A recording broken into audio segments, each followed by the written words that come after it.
Hello and welcome to EVs and Beyond. I'm Richard Edwards, and today we're here to check out a car that we've actually checked out a couple of times before, the BYD Dolphin. But it's actually here now in production form. Those other ones we've looked at, they were pre-productions and they can be a bit different to what actually ends up on the road here.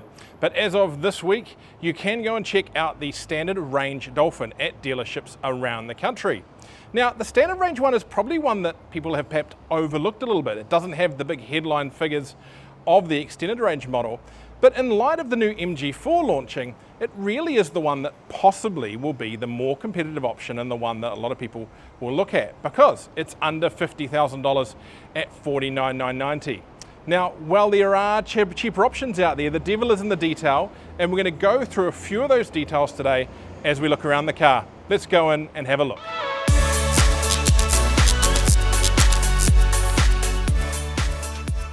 Now, we are going to talk a lot about the MG4 today because these are two cars which are just right in the front of people's minds when it comes to budget-friendly electric hatchbacks. So rather than say the MG4 a million times, we'll say the competition. And let's start off with a bit of a comparison on size to the competition. Now, the Dolphin, despite looking smaller, is actually 3 millimeters longer. They're that close in size. But it is still a small hatchback, kind of Corolla size, I think, for what most people would consider. And I think it looks pretty interesting. We've discussed this before. It's gone very much just embracing its electric vehicle look. You know, this technical front end with those graphics up there. There's just no grills pretty much anywhere other than down at the bottom. It's kind of entirely covered in. And quite a short bonnet too. Now, while it is a small car, it has one party trick that if you watch my MG4 video, you'll understand that car just can't do. And that's that I can get in the back of it. So if we go and have a walk around here, we've got this car set up for me to be able to drive comfortably. As I've said a million times from this channel, about 6 foot-ish and quite large, super comfortable, lots of room. Now, if I open the door, jump out, and come around here and jump into the back seat, well, it's not exactly spacious. While it's not perfect and I've got to adjust my head behind the moonroof here, it's otherwise entirely serviceable. I've got room for my knees, there's plenty of room for my feet, the floor is nice and flat, it's compact and it's got to, squeeze in a little bit. But as I said, I couldn't do this in the competition. So it really is a great setup. And if this turned up as an Uber and picked me up, I wouldn't want to go for long, but it works well enough for short distances or around town, or even little trips out of town for that matter. It gives you options. So it's something you might want to consider if you are looking at other vehicles. The Dolphin's back seat is really well designed, really big and surprisingly comfortable. Now we'll come back to the detail of the car a little bit later, but let's go to the back and look at the luggage space. And this is one area where I think the Dolphin kind of does let itself down a little bit. Now, it's manual, not electric, kind of expected on a small budget car, but it's just not that big. So it's 345 litres, but it's quite a closed in space as well. I mean, even with the floor in the utmost position, you've still got a lip there, and just it's quite rounded at the sides. You will get a lot more in the boot of the competition. Like you might struggle to actually get some larger suitcases in here. There are 3 tethers for car seats, but you'd kind of be kidding yourself if you thought you could get 3 seats in the back of the Dolphin. Now you can put this floor down another level. There is more storage space under there. Again though, you can have a really big lip then, which can just make it a little bit awkward to load larger items. So one area where I think they've sacrificed some boot space for additional rear seat space. Now, before you ask, like the Atto 3, it does have Linglong tyres, the EcoMasts in this case. But if you look, there's a really cool little detail. It has dolphins on the tyre. DC charging is a somewhat leisurely 60 kilowatt peak, while AC charging is 7 kilowatt. A V2L adapter capable of outputting 240 volts at up to 2.4 kilowatts is free, saving $500 over comparable models. Now, we've gone through this interior before, so we won't go into too much detail, but there are a few details I do want to point out. First off, now that we've got a production model, we can actually look at the quality. And it feels pretty good. Now, like the competition, there are some hard plastics around the place, but there's also some really nice soft surfaces like this fabric along the dash here. The center console is really nice and soft as well, and it all just feels really well put together and lovely. There's no sharp edges like we've seen in other vehicles. Now, there is a start button. which is something that we have seen other cars drop, but some people who aren't necessarily used to the electric car whole thing might still enjoy having that. And you've got these controls here, again, that we've tried before for the various things like the drive modes and the regen, stability control, basic functions for the climate control. I've said that before, I love those buttons on the 803. It's great to be able to shortcut those. I'm not entirely convinced yet on the transmission shifter, which is here. It's got the reverse, drive and neutral all on this one button, and park on the end. A little bit fiddly, might take a little bit of getting used to. Now, other things that we need to look at, same buttons on the steering wheel as the 803. Again, all really nicely placed. They feel of high quality. The steering wheel is wrapped in a synthetic leather. Feels really soft. You've got the little screen here. You've got the big screen here.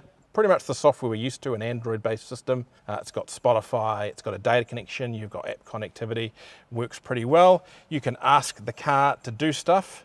Can you turn on the driver's heated seat? Okay, turning on seat heating in the driver's seat. So that's on. Again, not everything in the entry level has heated seats at the moment, so that's a really nice addition for a car that's under $50,000. Also, something else missing on other vehicles at this price point, you've got wireless charging here, and it's a nice little unit that holds the phone in place. Lots of storage too. You've got a big cubby down here, big cubby underneath there, big glove box. Everything's really nice to hand and just convenient. I'm super impressed with just how well this is built, how well this is put together. And for those of you that are gadget heads, we have down here, we have the USB-A, USB-C, SD card holder, a 12 volt. In the back, we've got USB-C, USB-A. As we've found in the past with the Atto, the USB-C ports are fairly high output, so great for charging all your devices. The front seats almost look like works of art, and they're pretty darn comfortable as well. Both are heated and both have electrical adjustment, a feature that you can't even get on the top model of the closest competition.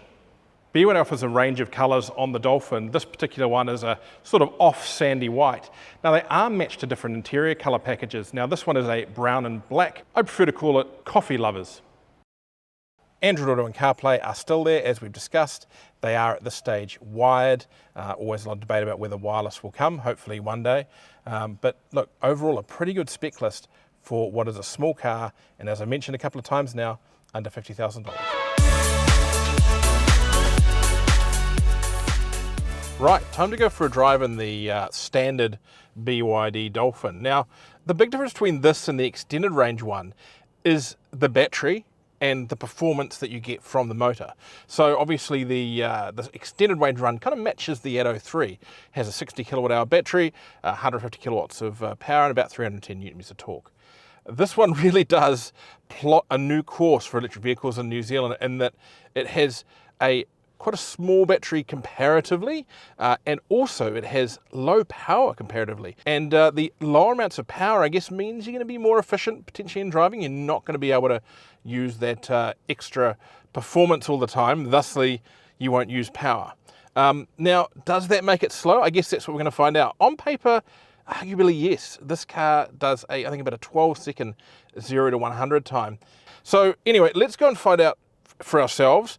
And we'll do just a quick little drive. We're going to do a bit of a mix of here on the back streets of Newmarket, and we'll do a little bit of a motorway squirt to see how much that 12-second time really is a problem. Now, I've got to say that just immediately putting my foot down on the pedal around town, it doesn't feel like there's a lack of power. You know, there's a nice little shove back into the seat there. I'm probably not going foot to the floor all the time already just to get away. Does have quite a long, I think, pedal travel feel, or maybe that's just because I'm used to having to moderate my pedal a little bit more with the Atto. But yeah, not really a big issue. Definitely does feel less powerful than we did drive the prototype extended range one. Now, I guess the real test is going to come here at the usual Auckland lane metering traffic light sprint. So, there's not today, so let's just put our foot down. Get away. That is leisurely, but we're already up to 80 kilometers an hour, which is the speed limit around here. So not really an issue at all. I've got to say, so far the ride is really good. The ride's probably the thing that's surprised me. and it surprised me, I think, with the original one too. It feels firm, but it's pretty good at soaking up bumps. More so, I think, than the MG4, which just feels a bit firm.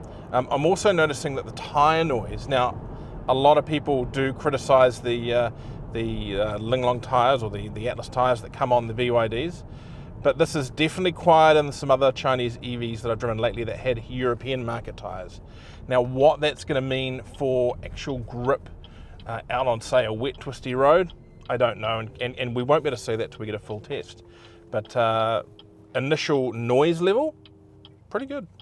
Now, of course, the advantage of that difference in performance is efficiency.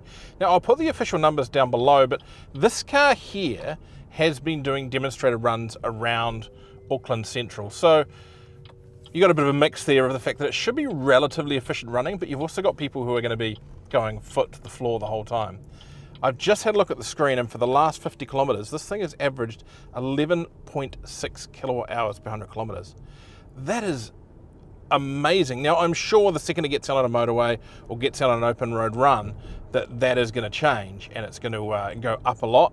But for pottering around town, I mean, we joke about these cars that don't have the dynamic GOMs showing, I think when you turn this one on, about 380 kilometres of range. But at that kind of consumption, that's actually possible. So that's a bit of an interesting thing there, that perhaps that lower power does have some really strong benefits. Now, just carrying on with how I'm finding the car so far. Again, ride great, noise great. I'm really liking the driving position. For a small car, reach just isn't always something that's given. This car has really good range. Again, as we mentioned before, when we were looking at it in the showroom, but now I'm experiencing it on the real world. There is lots of space in this car, forward and aft. You know, I said before, I can get in behind myself. I've actually been finding myself moving towards the steering wheel as I'm driving. It is a far more spacious car than you think initially looking at it. And that's something that hopefully the car will show to more people once they do get it out of the showroom and get it on the open road. It's not as small as it looks. Where do I place it? I mean, from a driving experience, the answer's in front of me. There's a Toyota Corolla there. This feels very similar to a Toyota Corolla, perhaps a little bit tighter in the knee space, but I think you've got probably more head and space around you, so it does feel quite spacious. Now that we're out driving, everything does seem to fall pretty well to line. I've got a bit of an issue here in that we've got water bottles here and they're kind of blocking some of the buttons down here. The steering wheel buttons, same as Yellow, they're all working. The screen's easy to use. I'm seeing the speedo and so forth in front of me on the little screen that it shares with other BYDs, and the big main screen here, nice and easy to reach, no leaning required. I find sometimes I have to reach a little bit with the Atto, but in this car it all feels nicely at hand. So just to wrap up, we've had a look around the BYD Dolphin standard range now. For those of you out there who've perhaps seen the price and seen the price of other stuff out there and said, mate, I'm just going to go the other way, it makes more sense, I think you need to rethink it, particularly for fleet vehicles. This standard range here, it's got a lot more spec than the other vehicles around this price, but people maybe haven't thought about, they've just seen the headline figure. And I don't necessarily think that lack of performance as being a big issue. Around town, I've found it zippy, more than adequate. Sure, it's not a sports car, but not every car needs to be.